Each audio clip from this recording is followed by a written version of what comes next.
Hi, Kara the Catalyst, coming to you again with the third of the 5 F's, which will be fitness.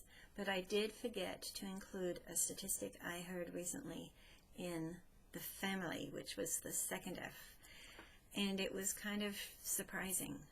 They said that 28% of women over 30 were childless.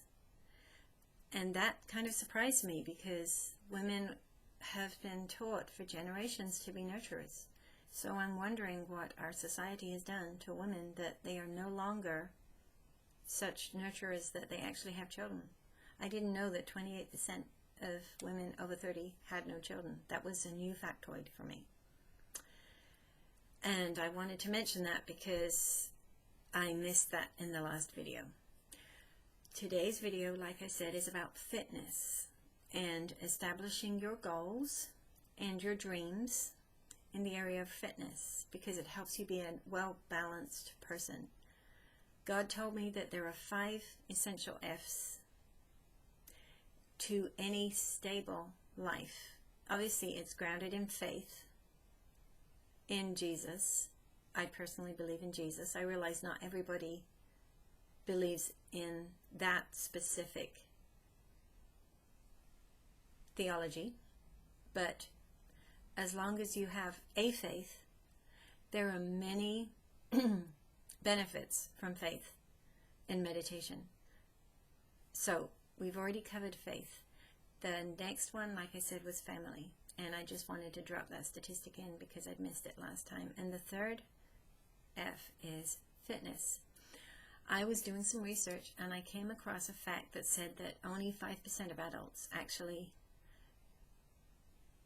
exercise for 30 minutes a day. I admit that as an English second language teacher, I spend a lot of time being sedentary for 40 minutes at a time.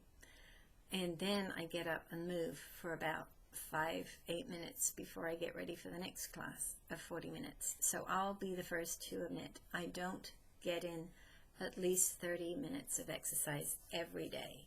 That is not something that I am organized enough to do. I'll be honest and authentic and truthful enough to admit that. But I do aim for some form of exercise every day. And another thing is that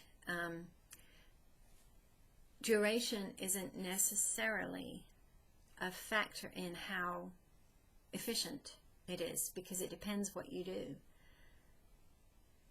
So, according to statistics, only 3% of adults actually exercise at least 30 minutes a day, and only 35 to 44%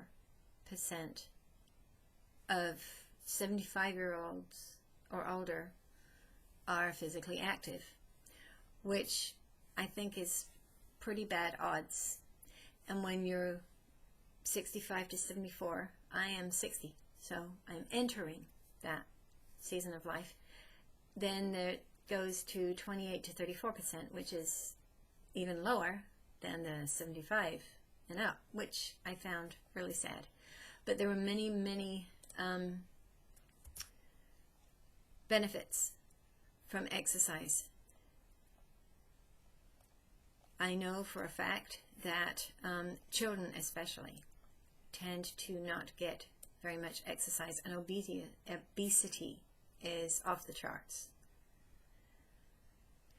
And we have to do better because habits that are set when we're young usually don't change when we're older.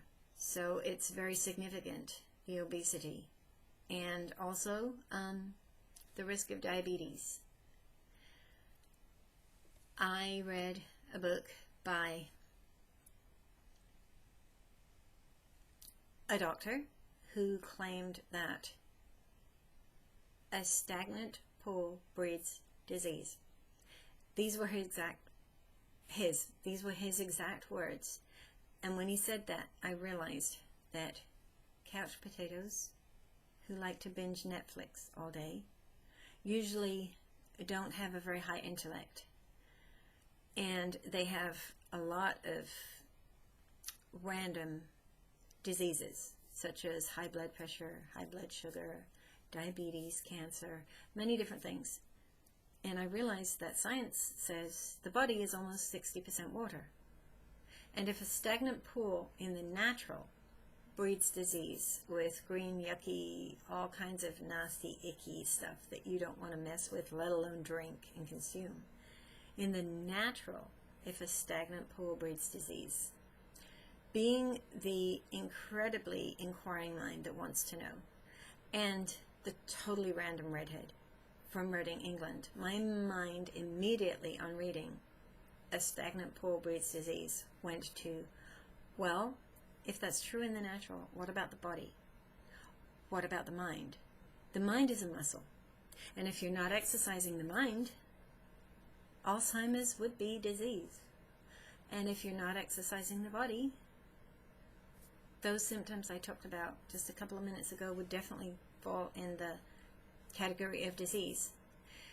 And it's been proven that children that actually move, not exercise per se, but in their daily life are encouraged to move, have much better grades, because just the fact of moving exercises the brain. So the better grades is actually a benefit, not a function. And like I said, the risk of disease has gone sky high with the obesity epidemic. You're also strengthening muscles and bones, which I'm sure you know, but the older you get, the more you might be mindful of things like osteoporosis and different things like that. So you're protecting your muscles and bones, and when you exercise, you take in oxygen, which is encouraging cardiovascular health, not to mention blood flow and many other processes in the body are affected by movement. I don't even like calling it exercise, because the American mindset of the word exercise, people either really love it and spend 12 hours in the gym, or they really hate it and avoid it at all possible costs. So I prefer to use the word movement or fitness or health, all of which to me means movement, exercise. It boosts your energy because you have endorphins. Almost everybody on the planet knows that chocolate and exercise give you endorphins. It reduces depression because those endorphins are feel-good hormones, and they're naturally produced, so you can do it any day, anytime. Movement is something that is universal, and as long as you're not in a competitive sport, any sex, any age can participate. A baby can still swim, so any sex, any age can actually participate in movement if you look at exercise as movement. And because it increases your mental abilities and your physical properties in the terms of health, and because it increases your mood stabilization, people often actually believe that they are going to have more successful careers and less health problems, therefore less health care. You also are scientifically proven to live longer. And obviously happier. We've already talked about endorphins. So there are so many benefits to exercise and fitness. And like I said, it's the third F. So I highly encourage you to go through the workbook and to make some goals in the area of fitness. Once again, we're going to also, in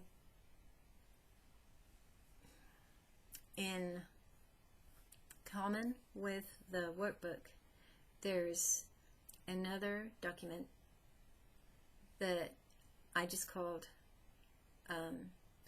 brainstorming, dreamstorming, where you're actually breaking down the mindsets. What lies have you believed about faith What lies have you believed about family? What lies have you believed about fitness? What does God say about faith, family, fitness? God says a lot about health. One of my favorites is in one of my first favorite books in the Bible, 1 John, that says, "Beloved, I wish above all things that you would be in health and prosper, even as your soul prospers."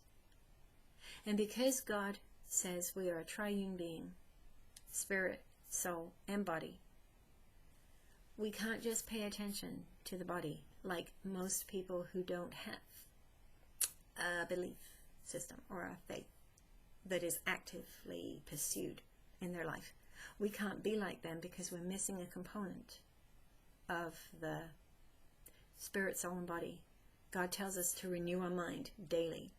And the mind is connected to the soul because it makes decisions and it sets the course of our mouth, which sets the course of our life.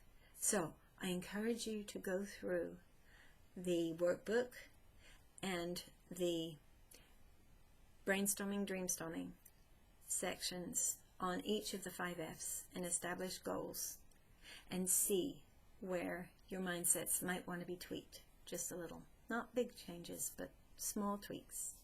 And eventually you'll get there. So I hope you're enjoying this journey, dreamstorming with God, and I very much look forward to seeing you in the next part of the process. So hopefully see you next lesson. Bye-bye. I'm Carrie, and I care.